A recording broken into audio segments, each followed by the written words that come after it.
Alright, hello again. This is week 4, and we'll start off with the Waiting for Superman video. This video was much longer than I was expecting, but I actually really enjoyed it once I started watching it. I wasn't expecting it to be about the educational system, but I found it really interesting, and I liked all the comments that everybody was making about the videos. I agree with most all of these. I work at an elementary school right now, and I talk to the teachers all the time about, the way things are changing, the way they're changing up the school system, how it's affecting the teachers, how it's affecting the students, and all of that. And so this video is kind of interesting to kind of compare the two, what I've heard and what I've now seen from the video, and they are all very similar. I first of all want to start off, let's see, here's mine.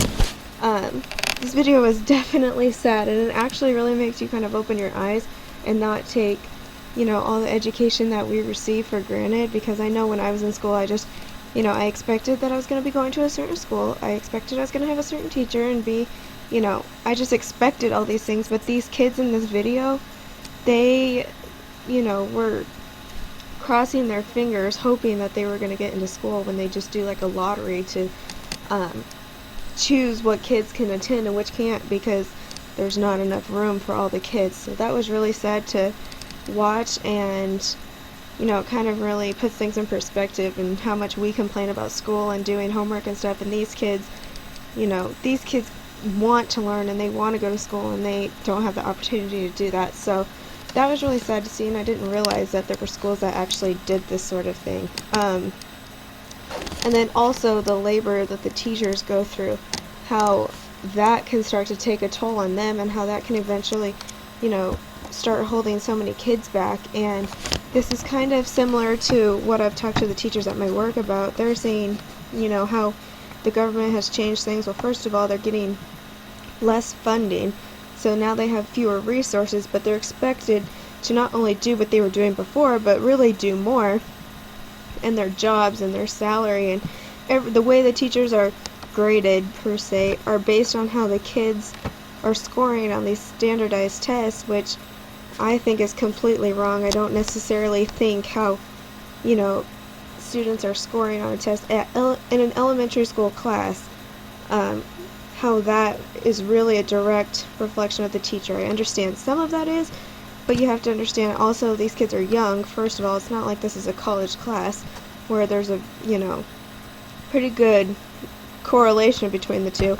Elementary school level kids they have a hard time taking tests and understanding things. So just because, there may be some students in the class who aren't grasping the concepts doesn't mean the teachers aren't doing their job. And especially with what limited resources they have, and how, the government has really cut back funding for them, I think we need to give these teachers a lot more credit. And going to education and having a quality education is such an important aspect of life. I mean, you need it for everything. If you're not educated, you can't get a job. If you can't read and write, it's hard to get a decent job unless you have a quality education. And without a decent job, it's hard to get by. And so I really thought this video was sad, but it was interesting, and it really kind of helped put things in perspective.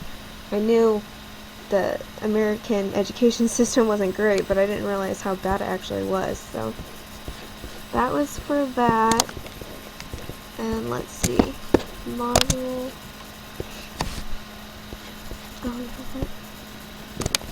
That's okay. We'll just go this one. Alright, the controversial debate topic. My top choices were all taken already by the time I got to it. So I ended up with energetic jewelry. I've heard of this before. If I'm understanding correctly, it's like these power balance band things that people get. I know a lot of people who have them and they like to use them. I don't really know why. I don't know what for, so that's going to be interesting for me to research. And with them they seem to be the new trend right now, so hopefully I should be able to find some research articles about, you know, people who have done studies on, you know, whether these are beneficial or not to athletes or whoever, just anyone in general. So this will be kind of interesting to look up, and I hope I'm going to be able to make a good argument about, you know, for both directions, good or bad. And that's what these are, the energetic bracelets. For the Arduino projects, I still don't know if I'm saying that right, but let's see, first let's look at the video. This was for chapter 2, if I can find it. Might take too long. And then I have a picture also from chapter 3. Okay, here's the video. It'll come up. This is for chapter 2, and this is just the lights flickering back and forth as you push the button down. I'll play it again.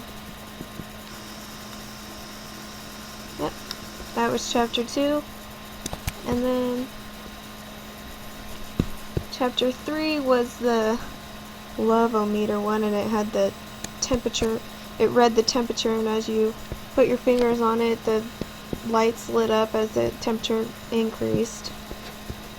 So there's a picture of that. I really liked this one, actually. I'm starting to get the hang of putting these together. I had a little trouble with this one at first, just because I wasn't reading the directions carefully, I guess. I just wasn't understanding exactly what we were supposed to do, but once I figured out what I was doing wrong, it was fairly easy. It is interesting. I really liked the one for chapter 3, because I thought it was cool to see how as the temperature increased that it was able to detect that, and the more LED lights were able to come on.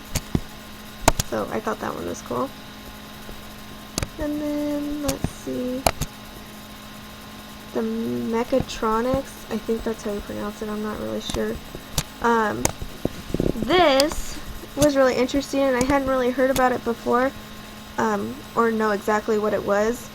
So when I looked it up, I realized that they use this a lot in the medical field, which is kind of always my go-to, because that's what I want to go to school for. I want to go to school for physical therapy, so this is where I'm really able to connect this with my own personal life and my own personal interests. And go down to mine.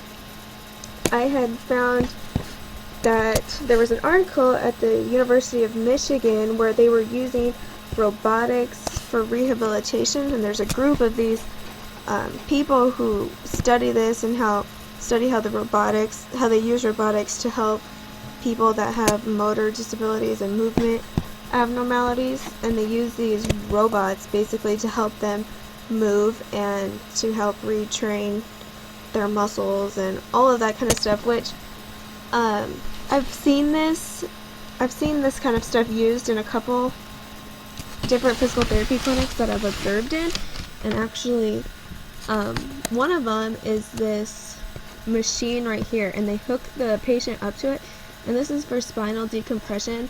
Right now it looks like she's hooked up for the lower lumbar region, but they also do it where this part of the machine right here is hooked up to their neck, and they have like a band around their forehead, and it's supposed to help decompress the cervical vertebrae.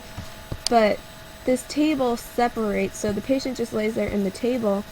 They set the settings on it and everything, and the table starts to separate, and that's what helps decompresses the spine. And I've only seen this at one clinic that I've observed at, but they have used this for a lot of patients, especially patients with issues in their spine, and a lot of patients really seem to like it. They say it's kind of uncomfortable at first, but it's not too uncomfortable to where, you know, they don't want to do it.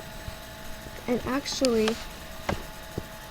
let me find it. I just thought they have another type of robotics. Let's see if I can look at it. Anti-gravity. Well, it's kind of like this anti-gravity treadmill, actually.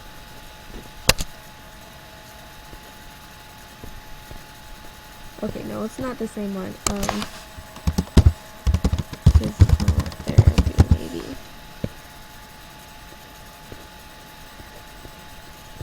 Okay, well, here's an example where they also would be using this, because this anti-gravity treadmill is supposed to help people, you know, increase their cardiovascular endurance. And you can see how they have it kind of wrapped around their waist. It's a blurry picture, but it's supposed to relieve all the stress off of your joints while you're running. And basically, like the name implies, anti-gravity. It's supposed to help increase your endurance, but not compromise your joints or anything like that. So this is really beneficial for people with you know, issues, if they have joint issues in their knees or ankles or anything like that. And actually, see these contraptions right here, this little hook? This is what I was looking for initially. This hook, you can attach these straps to them, and they attach around the waist of the patient, and it's supposed to lift them up, so they're putting significantly less pressure on their joints. Actually, here's a better picture. It's like this harness, and it's supposed to help them, patients who have had strokes, maybe, who are learning to walk again, or with patients who can't put much pressure or stress on their ankles or their knees or even their hips if they have trouble walking or anything like that.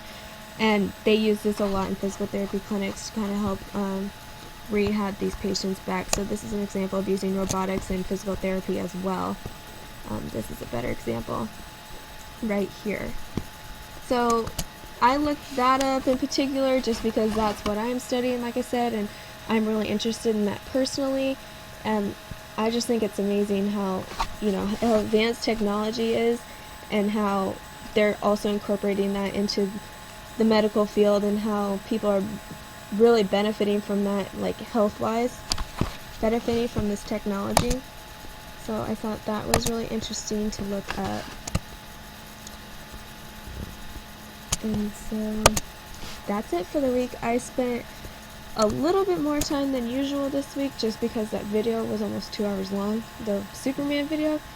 So I spent about 6 or 7 hours on the class this week, and looking forward to see what we have next week. Thank you.